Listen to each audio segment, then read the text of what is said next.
हाय ladies, अस्सलाम वालेकुम। कैसे हैं आप सब? स्टार्ट करती हूँ अपना रिव्यू रिएक्शन वीडियो। अच्छा, सुबह से ना मैं यूट्यूब पर मुख्तलिफ न्यूज़ चैनल्स पर ख़बरें देख रही हूँ जिसमें 4 अक्यूज़्ड पर्सन्स हैं। उनमें से एक रजब का नाम है और एक इनके बहनोई का नाम है, जहाँ तक मैं समझ पाई हूँ, और बहनोई मतलब गज़ल का शौहर। अब जो लाहौर में एक औरत की तरफ से केस किया गया और उसका ये दावा है कि 4 अशख़ास ने घर बुलाकर उसके साथ ज़्यादती की। अब ये मेरे लिए बड़ा एक हॉरिबल सिनेरियो, एक हॉरिबल किस्सा, एक हॉरिबल केस निकल के आया है कि या इलाही खैर, ये क्या मामला है? अब ये कौन-सी एक नई सिचुएशन सामने निकल कर आ गई है। रजब बट ना हो गया, मतलब रजब बट के पीछे कितने केसेस हैं। कोई एक बहुत खतरनाक मुजरिम हो गया जो कि हर तरह के गुनाह में मुलव्विस है, जो हर तरह का जुर्म जो है वो कर रहा है, और जो तमाम तर लोग हैं बस वो उसी के पीछे लगे हुए हैं। सच में मेरा ना दिल एकदम से दहल गया।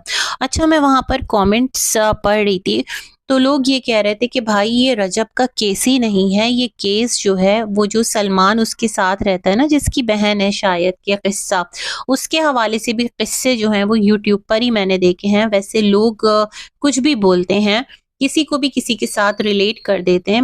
मैं कुछ वीडियोस देख रही थी जहाँ पर ये जो इनकी कज़न है, सलमान की बहन है, इससे रिलेटेड ना बहुत अजीबो-गरीब बातें थी। फिर मैं इसका स्टेटमेंट सुन रही थी, और जो इनकी वालिदा हैं, मतलब रजब की खाला, वो बहुत ज़्यादा बद्दुआएँ दे रही थी उन तमाम तर लोगों को जो उनकी बेटी के बारे में गलत-गलत बातें करते हैं। अच्छा, इनकी बेटी ने कहा कि शादी उनको अभी नहीं करनी, वो जब भी करेंगी अपनी मर्ज़ी से करेंगी।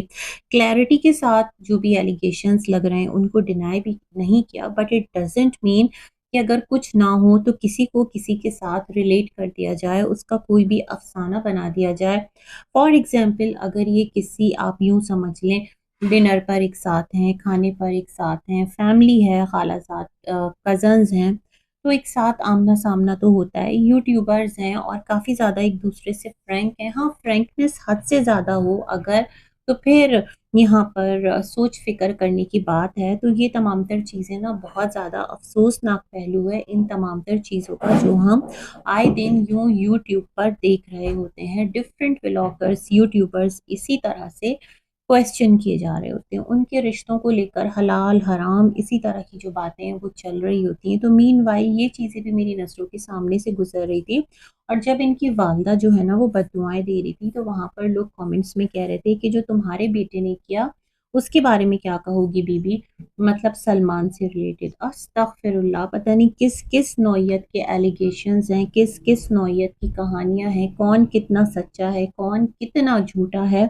कमाने के लिए कौन क्या तरीका इस्तेमाल कर रहा है, अल्लाह बेहतर जानता है। इसलिए मुझे ना बड़ा डर लगता है इस तरह की चीज़ों में राय देने से, क्योंकि हमें नहीं पता किसी के बारे में भी, और उठकर हम किसी के ऊपर कोई भी एलिगेशन लगा दें, किसी को भी ज़ी कह दें, किसी को भी बदकार कह दें, तो ये हमारे लिए खुद कितना बड़ा एक मसला है, शायद इसका हमें अंदाज़ा अभी ना हो, और हमें होना चाहिए अंदाज़ा बतौर मुसलमान। अच्छा जी, एक और पोस्ट वायरल हो रही है। बेसिकली ऊपर रजब का नाम है, और जो नीचे है ना वो एक काफ़ी ज़्यादा अलग ही फ़ॉन्ट में एक नोट लिखा हुआ है कि जो ईमान है उसको डिवोर्स नहीं हो सकती, क्योंकि वो सेकंड टाइम प्रेग्नेंट है। Good news. और रजब की तरफ से ये एक नोट थ्रो किया जा रहा है टिकटॉक पर, और इंस्टा पर तो नहीं, टिकटॉक, स्नैपचैट और एक्सेट्रा जितने इनके सोशल प्लेटफॉर्म्स हैं। अच्छा, मैंने इनको इंस्टा पर फॉलो किया हुआ है, इनका ब्रॉडकास्ट चैनल भी मैं देखती हूँ। मैंने तो ऐसी कोई पोस्ट अपनी नज़रों के सामने इनके इंस्टा पर नहीं देखी। जो भी अपडेट्स होती हैं इस तरह की, रजब आकर अपने इंस्टा पर लगा रहे होते हैं।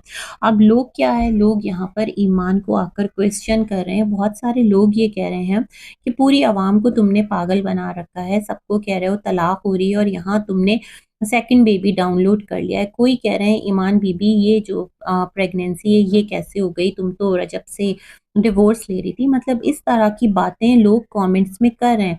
तो मुझे एजेंडा समझ में नहीं आ रहा इस किस्म की जो पोस्ट है उसको थ्रो करने का सोशल मीडिया पर, इस किस्म की पोस्ट को सर्कुलेट करने का। खुदा ना करे ये एजेंडा तो नहीं है कि जो ईमान है उसके किरदार को मशकूक बनाया जाए, उसके किरदार पर सवाल उठाया जाए। लोग अभी इस हद तक तो आगे नहीं गए, एक आध मैंने कुछ कमेंट्स पढ़े हैं, ऐसी जो शॉर्ट वीडियोज़ मैं देख रही हूँ, लेकिन सच में लोग कुछ भी बोलते हैं और लोगों के मुँह के आगे ज़बान के आगे खंदक है।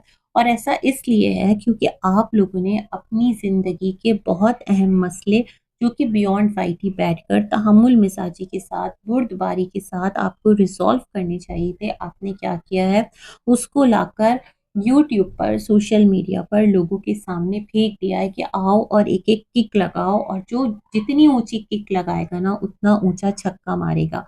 है ना?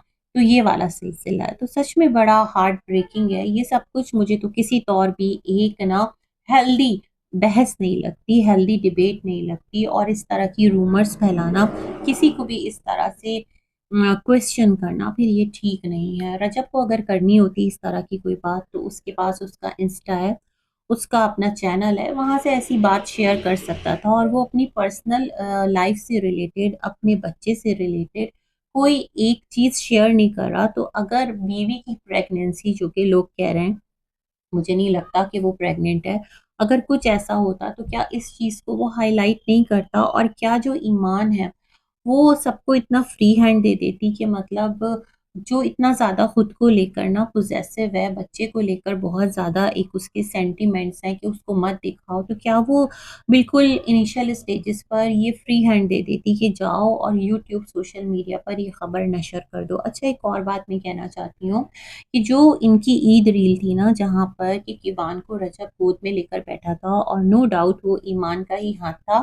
तो वहाँ पर अगर आप सुनेंगे ना तो आपको जो ईमान की सास हैं उनकी भी आवाज़ आ रही है, एक खुशी का पूरा माहौल है, कोई भी वहाँ पर किसी से खफ़ा नहीं है, सबके चेहरों पर मुस्कुराहटें हैं। तो ये तमाम तर बातें भी हैं। अब लेट्स सी क्या है, कब इनको कितना टाइम चाहिए, जिस तरह एक चैनल जो कि इनके टच में रहता है, उनका कहना था कि इस सिलसिले को 2 महीने भी लग सकते हैं, सेकंड डिवोर्स का नोटिस जाने पर 1 महीना भी लग सकता है, 5 महीना भी लग सकता है। इतना लंबा कौन किसको लटका कर रखता है?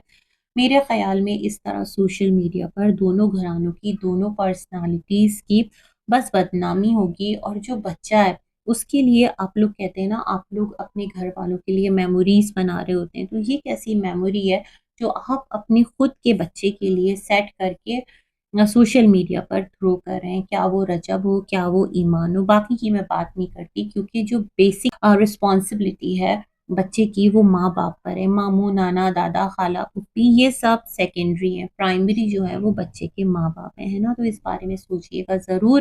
बाकी अल्लाह रहम फरमाए, न जाने कौन-कौन से केसेज़ हैं, किस-किस तरह से डिस्कस हो रहे हैं, किस-किस तरह से खुल रहे हैं, अल्लाह ही बेहतर जानता है। बहुत सारी गुड विशेज़ आप सबके लिए। अल्लाह हाफ़िज़।